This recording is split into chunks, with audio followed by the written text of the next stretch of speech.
Raquel, deixa eu só trazer uma atualização. Desculpa, eu estou digitando o tempo inteiro aqui, é porque a gente está recebendo informação de momento.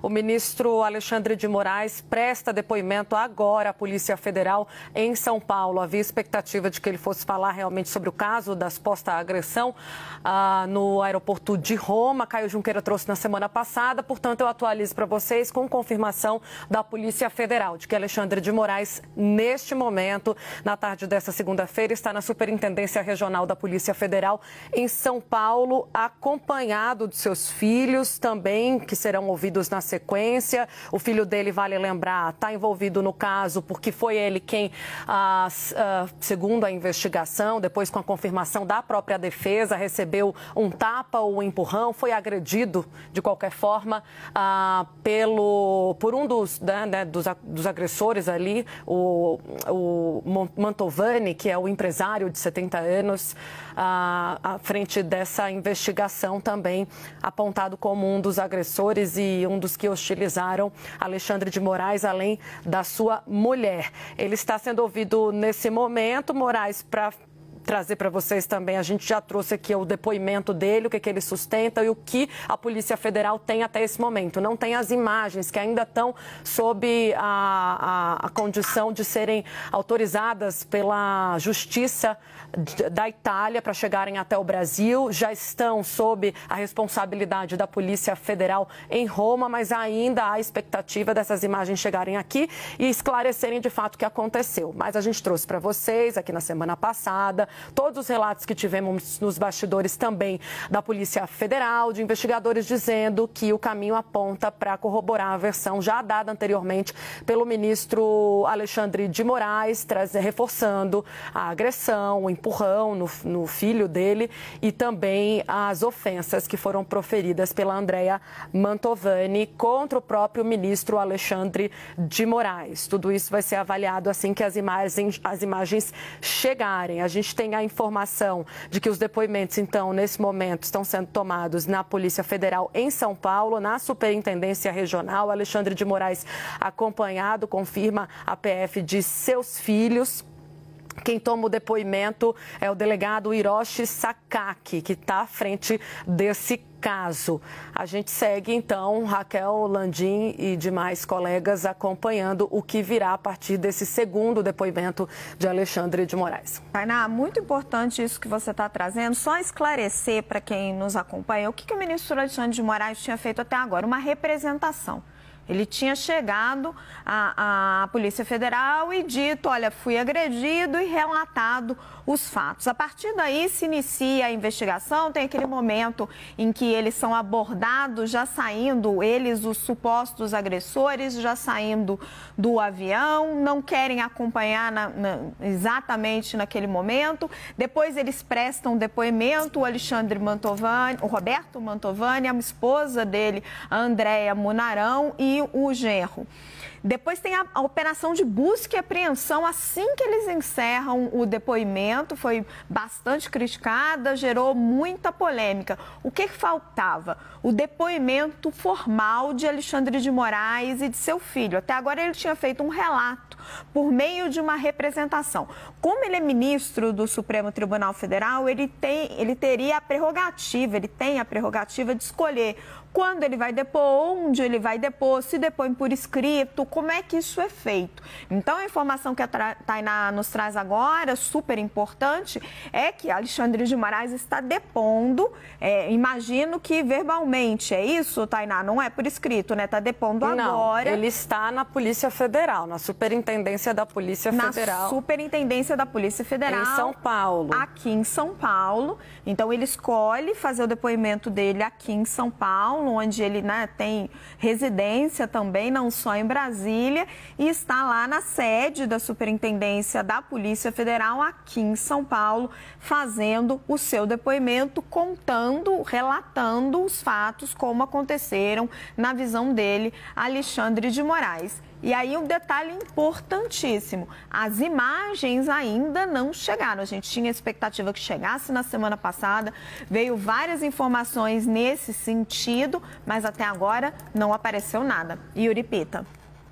Pois é, as imagens são um pedaço importante dessa investigação porque vão, inclusive, mostrar quais dos envolvidos nesse episódio têm mais credibilidade, quais relatos são mais fidedignos ao que as câmeras do aeroporto de Roma captaram. Se é o ministro do Supremo Tribunal Federal, Alexandre de Moraes, e os seus familiares nesse depoimento, né? Tainá Falcão traz a informação de que não só o filho que sofreu uma agressão física, mas também os outros dependentes de Alexandre de Moraes também estão prestando depoimento, a saber se como testemunhas ou se também estão em um papel de vítimas que possam ter sido hostilizadas, xingadas ou algo do tipo, ou se a família de Roberto Mantovani falou a verdade no seu depoimento, no início ali, nas várias questões ali que o próprio advogado de defesa foi dando nuances em relação ao que aconteceu no episódio. Era um entrevero, depois a admissão de que de fato pode ter ocorrido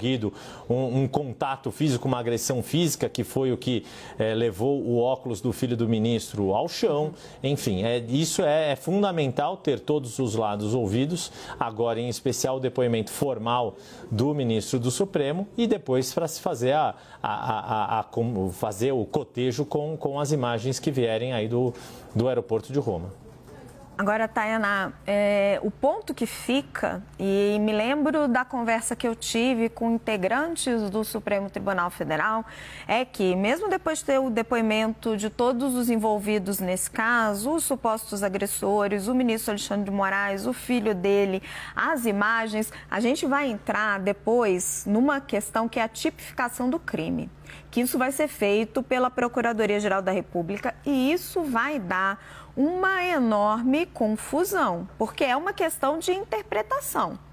Porque o que tudo mostra é que teve ali uma confusão, provavelmente uma agressão verbal, que o ministro Alexandre, vamos ver se ele confirma isso no depoimento, mas ele estava, assim, sendo xingado pelas pessoas ao chegar no aeroporto na sala VIP. A Andréa Munarão diz a defesa, ela diz que não foi ela, mas ele estava, assim, sendo xingado. Depois o filho dele recebe um tapa do Roberto Mantovani, então tem claramente aí um crime cometido, a gente vai ter que ver exatamente por quem a investigação vai delinear de um crime contra a honra, eventualmente uma agressão ao filho do ministro. Agora, a gente vai ter que ver se a PGR vai fazer uma interpretação mais elástica disso, como já disse o próprio ministro Flávio Dino, se isso tem motivação política e se por isso estaria impedindo os ministros do Supremo de tomar decisões